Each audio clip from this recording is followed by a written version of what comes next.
Welcome back. I'm Dr. Ellen Hendrickson, and every week I'll help you meet life's challenges with evidence-based research, a sympathetic ear, and zero judgment.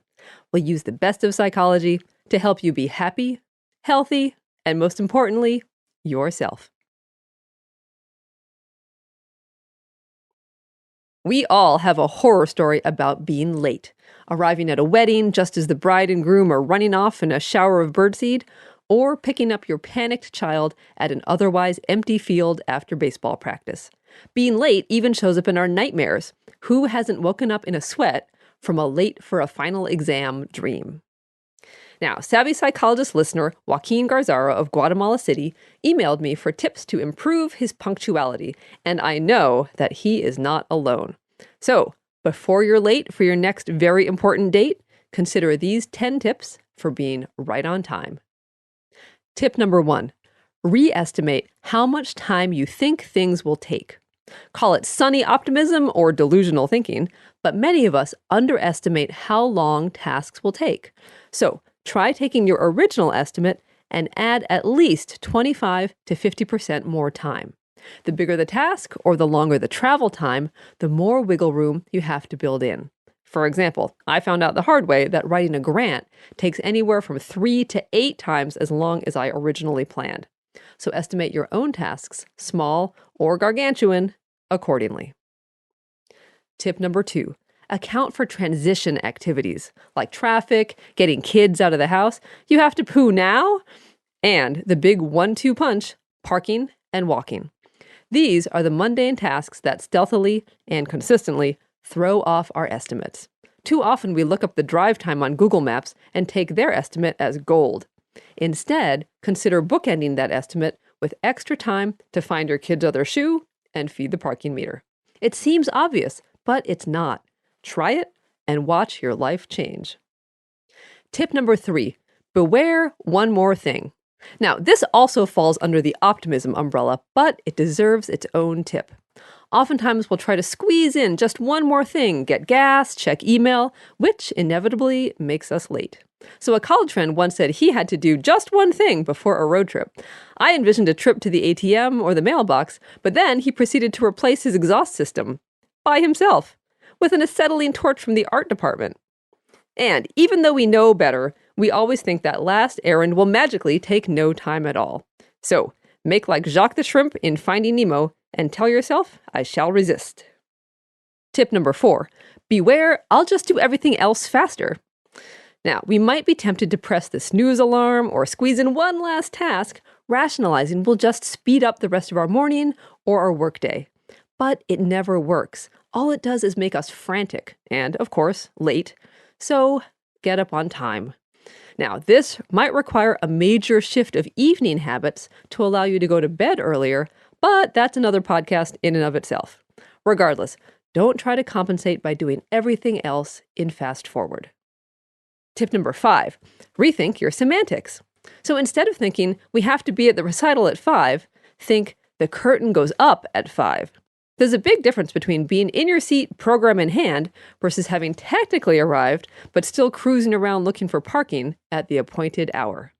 So change your wording. I need to be in the restaurant at 7:30. The meeting begins at 2. Or I have an hour to finish this and drive there and park. Tip number 6, being early isn't a waste of time. Now, most of us hate wasting time. When we're kept waiting, like in a doctor's waiting room or a restaurant where we have a reservation, we get annoyed and restless. So we assume that deliberately getting somewhere early will feel the same way. Not necessarily. When you're deliberately early, you're in charge. So you get to fill the time however you want. Now, a tip I often hear is to keep something productive on hand to fill those empty few minutes. Write a thank you note, catch up on work email. If it works for you, great. But also consider using that time for something pleasant, not just productive. Look through photos on your phone, read a, heaven forbid, book, or strike up a conversation with other early birds. And a bonus, at a business event, casual conversation beforehand builds relationships, which qualifies as super productive. Tip number 7, aim for 10 minutes early, if only to increase your margin of error. Here, punctuality is boiled down to a math problem. Think of it this way. Aiming to arrive precisely on time gives you basically a 1-minute window of arrival. If your event starts at noon, you aim to arrive at noon, and you arrive even at 12:01, you're late. The margin of error is too small, and stress is guaranteed. So instead, if your event starts at noon and you aim to get there at 11:50, you have a 10-minute window of arrival. Much more realistic and much less likely to make you swear at red lights. Tip number 8. Transfer your biggest morning headache to the night before. You don't have to sleep in tomorrow's clothes, but consider taking the biggest time suck from your morning and doing it the night before. Packing kids' school lunches, putting your keys, phone, and wallet in one place, even showering can all be done before you hit the sack. Tip number 9. Get into the habit of thinking ahead.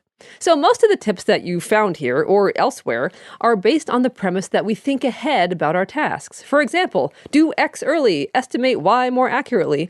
But most of us are late precisely because we forget to think ahead. We look up the appointment's address at the last minute, realize it's farther away than we thought, or we forget that our reservations are at the height of rush hour. Now, thinking ahead gets into more overarching organization and time management skills. But the biggest bang for your buck can come from this. In addition to packing those kid lunches, consider thinking over the next day the night before. Or for true punctuality ninjas, look at the upcoming week on Sunday night. Where do you have to be and when? Are there new addresses to map out online? Are there any really important events like an interview, a wedding, or a kid performance or game? Anything scheduled back to back to back? Pinpoint the weak spots and plan or reschedule accordingly. Tip number 10, try it once and see.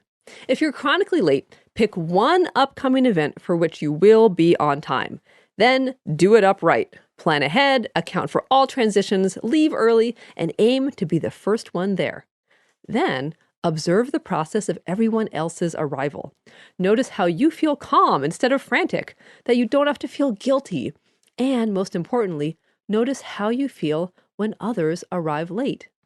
There's a French saying which translates loosely to, while you keep a man waiting, he reflects on your shortcomings. And I might add, even if you've texted that you're running late. Putting yourself in the shoes of those you've kept waiting is a powerful motivator to change for the better. And you'll come off as more professional, more respectful, and more competent, not to mention more relaxed. So call it prompt, punctilious, or just plain old on time. There's no zealot like the newly converted, so try it out a few times. You'll love moving from being put on the spot to getting there on the dot. There's time for just one more thing. A well-reviewed book to check out is Never Be Late Again, 7 Cures for the Punctuality Challenged by Deanna DeLonzer. And you'll find a link in the show notes at quickanddirtytips.com/savvy-psychologist. Thank you so much for listening. I'm Dr. Ellen Hendrickson, and next week, in honor of the 1-year anniversary of the show, we'll do a top 5 rundown of the tips that changed my life this year. In the meantime, a transcript of the episode, references for the studies I mentioned, and the quickly growing archives are always available at quickanddirtytips.com/savvy-psychologist. And I always have to say, the Savvy Psychologist is strictly for informational purposes and doesn't substitute for mental health care from a licensed professional. Thank you again. See you next week for a happier, healthier mind.